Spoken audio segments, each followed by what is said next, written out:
बिस्मिल्लाहिर्रहमानिर्रहीम। अस्सलाम वालेकुम। मैं हूँ शेफ राशि। कैसे हो आप लोग?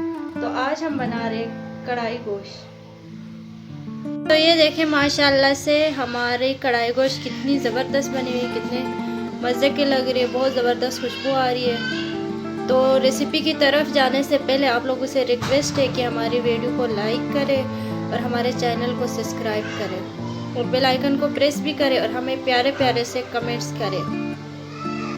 चलते हैं हम अपने रेसिपी की तरफ। तो यहाँ पे हमने कुकर लिए हुए और इसमें हम ऐड करेंगे गोश्त। गोश्त को मैंने अच्छी तरह से धो लिए,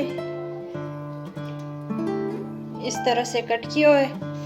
तो अब हम इसमें ऐड करेंगे लहसुन अदरक का पेस्ट और हम इसमें ऐड करेंगे कटे हुए टमाटर। हम इसमें ऐड करेंगे लाल मिर्च थोड़ी सी,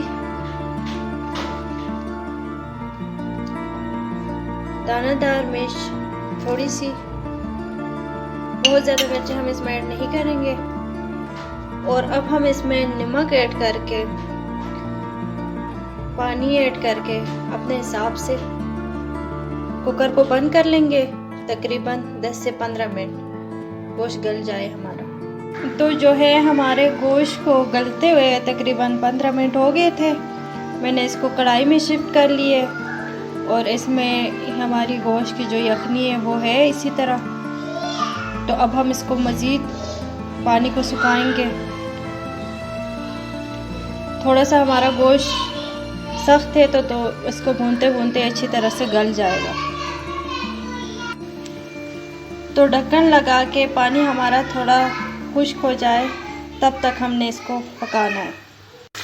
तो गोश्त में जो पानी था वो अच्छी तरह से ड्राई हो गया था। तो इसमें मैंने कुकिंग ऑयल ऐड कर ली है और हम इसको अच्छे से भून लेंगे। तो वीडियो को लास्ट तक वॉच किया करें, वीडियो को स्किप ना करें।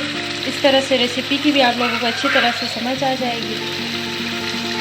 हमारे चैनल को भी प्लीज़ सब्सक्राइब किया करें।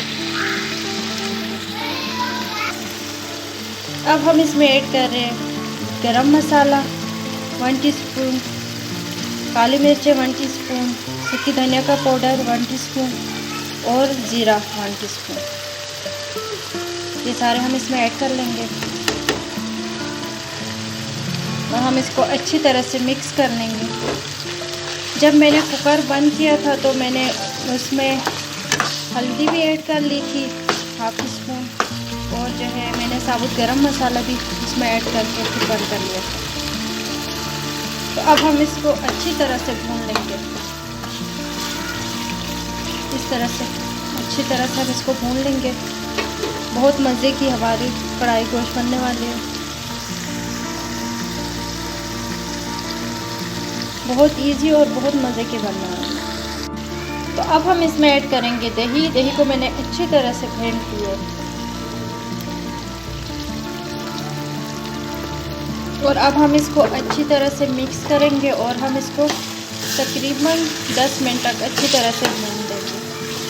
जितना हम भूनेंगे इतनी ही अच्छी हमारी कढ़ाई रेडी होगी।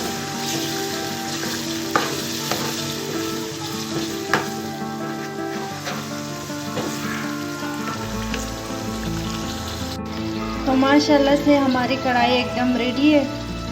माशाल्लाह से बहुत ज़बरदस्त कलर भी आया हुआ है, बहुत अच्छी बनी हुई है।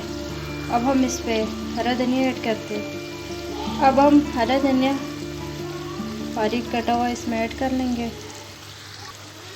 और जो है हरी मिर्च इस तरह से। अब हमारी कढ़ाई बिल्कुल रेडी है। अब हम डिश आउट करके बताते हैं। कढ़ाई गोश्त बिल्कुल रेडी है, बहुत ही ज़बरदस्त बना है, बहुत ही मज़े की खुशबू आ रही है। आप लोग भी ज़रूर ट्राई करें, इंशाल्लाह आप लोगों को अच्छे लगेंगे। दुआओं में याद रखेगा। अल्लाह हाफ़िज़।